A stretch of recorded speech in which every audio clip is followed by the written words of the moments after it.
13-year-old Andi feels stranded after the loss of her mother, the artist who swept color onto Andi's blank canvas. When she is accepted to a music camp, Andi finds herself struggling to play her trumpet like she used to before her whole world changed. Meanwhile, Zora, a returning camper, is exhausted trying to please her parents, who are determined to make her a flute prodigy, even though she secretly has a dancer's heart.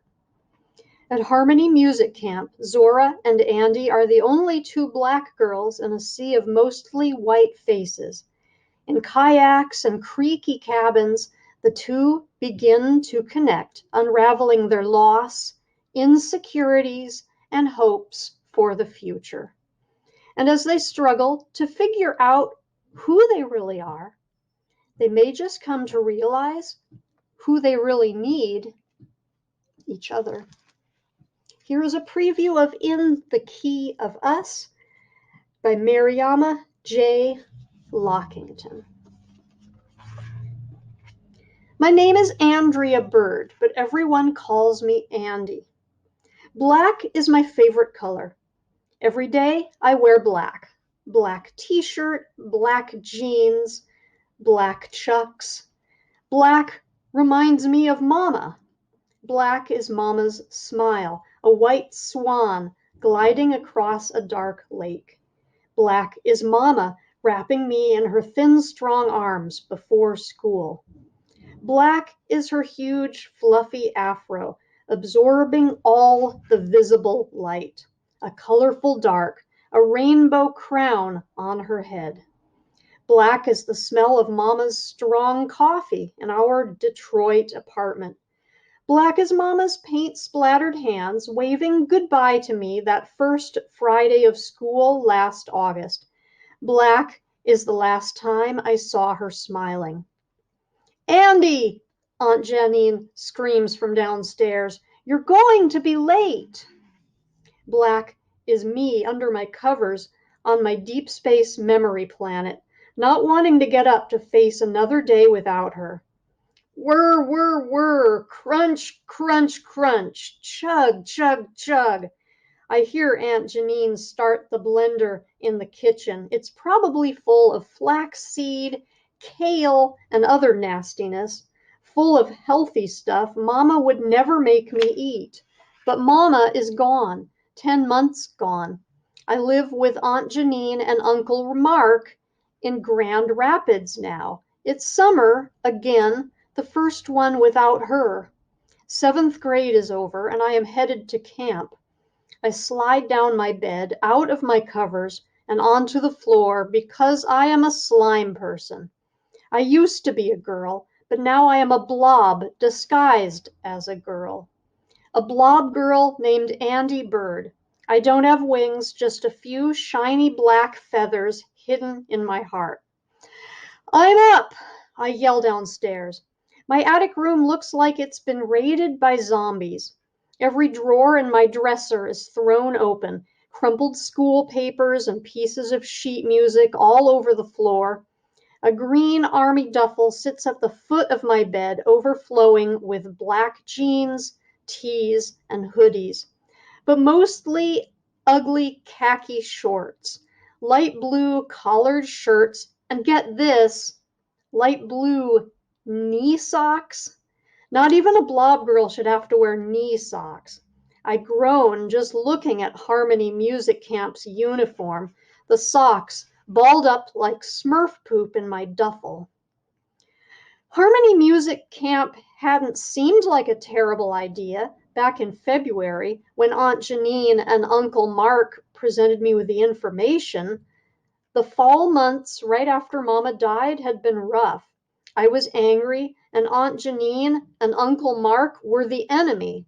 I barely left my room except to go to school, therapy, or mandatory family dinner. But then, in December, they'd told me they were having a baby, due in August. You're going to be a cousin, Uncle Mark beamed. I didn't know how to feel about the news, but I knew I had to at least try harder to fit into this new version of my life. I had to try to be a normal kid again, and maybe applying to some nerdy music camp wasn't the worst thing. I liked music. Uncle Mark filmed me playing Tightrope by Janelle Monáe on trumpet, and Aunt Janine helped me with my application essay. Then we sent my application packet off. To be honest, I forgot about it after that. I forgot until a big envelope arrived, a big envelope with a welcome camper letter and a whole folder full of information and packing lists. You got in, Aunt Janine screamed. This is one of the most prestigious music camps in the country. Good job, kiddo, Uncle Mark said, patting me on the arm. I didn't think I'd make it, I said. Nonsense, Aunt Janine said. You're very talented, Andi. That's something your mother and I always agreed on. She'd be so proud of you. When Aunt Janine said that, I felt a light brush stroke of a tickle in my throat. Mama loved the way I played trumpet. Like you're painting a picture with your notes, Andi. But the truth is, I don't play like that anymore. Not since Mama. Now, when I play like a rusty bike. I seem like I'm keeping up, but all the notes in my head feel squeaky and choked. Aunt Janine and Uncle Mark can't tell. They've never played a musical instrument in their lives. But I can tell. I've lost my soul sound, my pizzazz, my magic. Now I'd have to find it again, stumble my way back to the notes that tell a story. Now I'd have to do it in front of a bunch of other kids who were the best in their school bands or orchestras, all while wearing stupid knee socks. What kind of camp makes kids wear uniforms in summer? An injustice, I tell you, extra, extra stupid.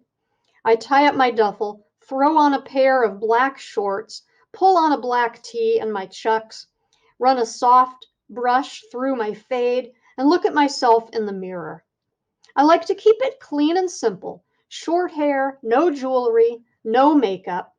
My brown eyes stare back at me, my narrow face and blackberry plump lips full of shadows.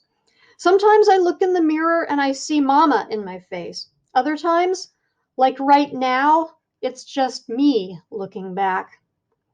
When I get to the kitchen, Aunt Janine is waiting in her light pink workout suit, keys in her right hand, nasty green juice in her left. Her box braids are pulled into a tight bun on her head.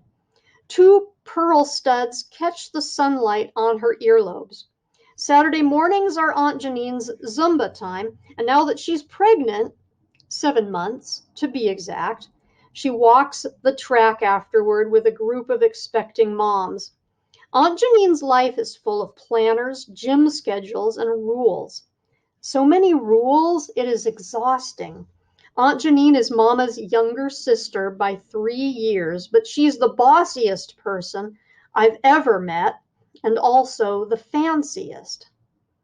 Everything in Aunt Janine and Uncle Mark's house is tan. Tan couches, tan curtains, tan pillows, and tan walls. Even their dishes are plain. Every one of their mugs matches, and there are none with pictures or words on them. Me and Mama's apartment overflowed with secondhand furniture, our kitchen shelves jammed full of mismatched mugs. I keep a bundle of Mama's paintbrushes in the Diego mug on my desk now, but the hummingbird mug stays empty. I'm going to drink coffee out of it when I finally get grown enough to actually like the taste of coffee. Coffee with a splash of coconut milk and a dash of cinnamon, just like Mama made it. Aunt Janine doesn't drink coffee, only green tea. I don't really understand how 2 sisters can be so different. All I know is that before I came to live here last September, we only saw Aunt Janine on holidays. It's better this way, Mama used to tell me when I'd ask why. If Aunt Janine lived so close, we only ever saw her on special occasions. Your aunt has never supported my choices in life, and I can only take so much of her looking down on me. It's not my fault I started a family before her. She's had so many blessings, but not a baby. She's never forgiven me for that. Mama and I didn't have much, but we always had enough. Plus, Mama was an artist, mixed media and paint, so she was forever finding scraps and turning them into treasure. Our apartment was full of her painting sculptures, dangling wind chimes, pieces of fabric stapled or glued to canvas, bright metallics and neons. Our home was a collage of everything beautiful but forgotten. Now it's like I'm stranded on a blank canvas. There are no bright colors, only Aunt Janine in her tan nurse scrubs or pink workout gear, and Uncle Mark in his white dentist's coat or polos with khakis, and me in my all black everything.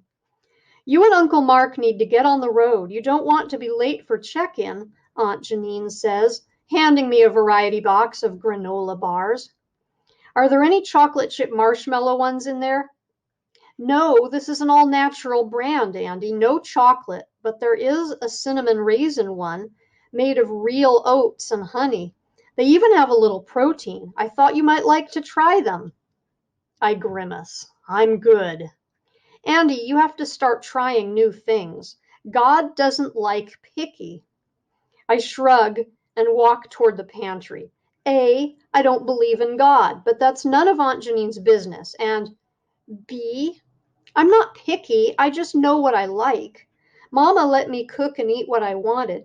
I take down a family-size box of Honey Nut Cheerios that I convinced Uncle Mark to get for me on our last shopping trip and pour some into a Ziploc bag. This will work.